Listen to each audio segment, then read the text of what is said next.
অনেকে নাকি সিম খড়খড়ি চিনে না, সিম খড়খড়ি যে কি মজা লাগে একবার খাইলে তখন বুঝবেন। আসসালামু আলাইকুম, কেমন আছেন সবাই? আশা করি ভালো আছেন। আমি আলহামদুলিল্লাহ ভালো আছি। শাহনাজ আক্তার একটা লং ভিডিও নিয়ে আসলাম।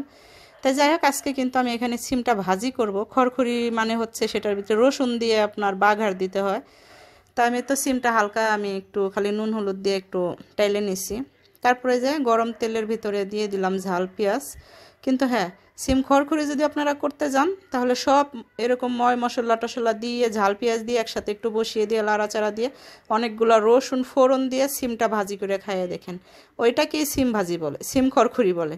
মানে সেম এরকমই, শুধু রসুনের ফোড়ন দিয়ে হবে। তা আমি কিন্তু রসুনের ফোড়ন দিইনি, কেননা আমার ঘরে সেদিন রসুন ছিল না। তা আমি ভাজি করার ইচ্ছা ছিল, পরে ভাবলাম যে একটু ভাপ দিয়ে নিই তেলে। আর শুকনো মরিচগুলো ভাজে নিলাম। আলু ভর্তা হবে সেদিনকে। আমার বাসায় কি হয়েছে, আলুর ডাল, আলু ভর্তা, এতে সিম ভাজি, আলুর দম, মানে এইগুলাই রান্না করছিলাম। বিশ্বাস করবেন না ভাই, আলু ভর্তাটা এত মজা হয়েছিল, এত ঝাল ঝাল। আমি কারেন্ট মরিচ দিয়ে করছি, শুকনা কারেন্ট মরিচ যেটাকে বলে। আবার অনেকে এটা নিয়ে হাসবেন, কারেন্ট মরিচ কাকে বলে, মানে কারেন্টের মতো ঝাল। এই জন্য এই এলাকার মানুষ এটাকে কারেন্ট মরিচ বলে এক নামে চিনি।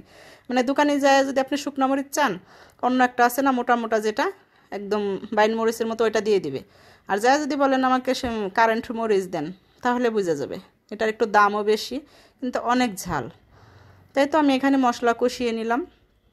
তারপরে যে আলুগুলো ছিলে নিয়েছিলাম, আমি আগের একবার আলুর দম করছিলাম, আমার হাজব্যান্ড আলুগুলো ছিলে দিছিল, অনেক সুন্দর করে ছিলে দিছিল। আমি আবার ওরকম করে পারিনি, কেননা অনেকগুলো আলু ছিল, ধৈর্য হারা হয়ে গেছিলাম। আর একা একা আমার আবার একটা অভ্যাস আছে, আমি ডাইন হাত দিয়ে তেমন কোনো কিছু করতে পারি না। মানে যে ডাইন হাত আছে না মানুষ ছিলে, আমি ডাইন হাতের আঙ্গুলে ওই বোধটা পাই না, সবসময় বাম হাতের আঙ্গুল দিয়ে কাজ করি। তো এই জন্য আমার এগুলো করতে কষ্ট হয়। যেমন এই যে মুরগির পাড়, ওই যে কী জানি কয়, ছাল চামড়া, ছাল ছাড়ায় পোড়ায় কিংবা সিদ্ধ করে, ওইগুলো আমি পারি না। কিছু কিছু কাজ আমার এই হাতের জন্য আমি করতে পারি না, কেননা বাম হাত দিয়ে করি। ওই দু একটা করলে পরে হাত কেমন অবাস হয়ে যায়। তো যাই হোক, আলুর কিন্তু একটু চুকলা রয়েছে, এই জন্য এত কিছু বললাম। আর আগেরবার আমার হাজব্যান্ড অনেক সুন্দর করে করে দিয়েছিল, একটু চুকলা ছিল না।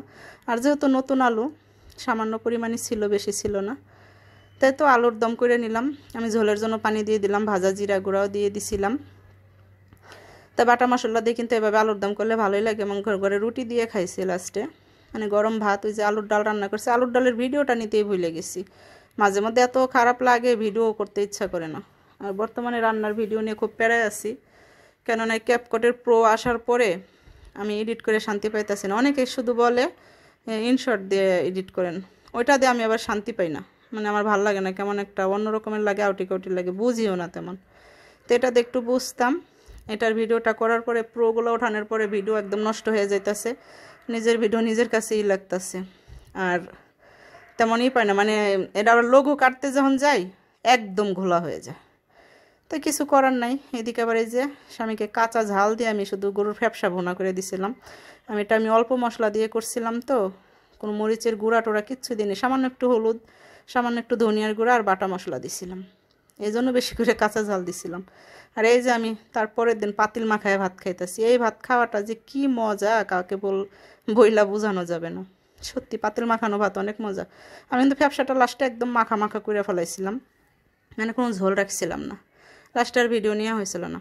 তো যাই হোক, যারা আমার ভিডিওটা ফেসবুক থেকে দেখছেন তাদেরকে অসংখ্য ধন্যবাদ। যারা ইউটিউব থেকে দেখবেন এই ভিডিওটা, অবশ্যই আমার চ্যানেলটা সাবস্ক্রাইব করে রাখবেন। আর এদিকে যে লেবুর পিনিক ভর্তা, এগুলো দুপুরবেলা খাইছিলাম। সবাই ভালো থাকবেন, আল্লাহ হাফেজ।